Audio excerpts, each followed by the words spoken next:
বিনোদন। আজ আমরা দেখতেছি সূচকের সূত্রগুলি। আমরা খুব সহজে সূচকের সূত্রগুলি হলো আয়ত্ত করব কিভাবে, চলুন আমরা জেনে নিই। প্রথমে এক নম্বর আছে a to the power n into a to the power n। আমরা সবসময় জানি যে সূচকের ক্ষেত্রে নিয়ম হলো যদি পাওয়ারগুলো কি হয়, যদি গুণ থাকে আর পাওয়ারগুলো যদি উপরে যদি পাওয়ার থাকে তাহলে পাওয়ারগুলোকে যোগ হয়। আমরা লিখতে পারি ভিত্তি যদি a হয় তাহলে সেক্ষেত্রে a to the power n plus n এবং ভাগের সময় এবং a to the power n পাওয়ার আছে আবার হলো n, n কি হবে ভিতর যে গুণ হবে তাহলে লিখতে পারবো a to the power n n।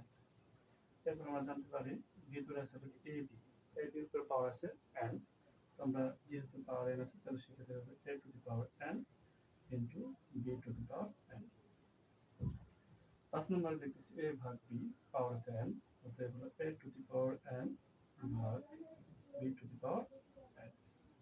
এরপর a to the power minus 1 আছে, তো এটা আমরা লিখতে পারি সূত্রের ক্ষেত্রে 1 ভাগ a। এরপরে a to the power 0, a to the power 0 এর মান লিখতে পারি 1, সূচকে a টু দি পাওয়ার 1 এর মান হলো 1। তাহলে এই যে সূচকের সূত্রগুলো এগুলো যদি আমরা আয়ত্ত করে ফেলি তাহলে সূচকের সবগুলো আমরা সহজে করতে পারবো। পরবর্তী ভিডিও পেতে আমার এই চ্যানেলটাকে সাবস্ক্রাইব এবং শেয়ার কমেন্ট করে পরবর্তী জানার জন্য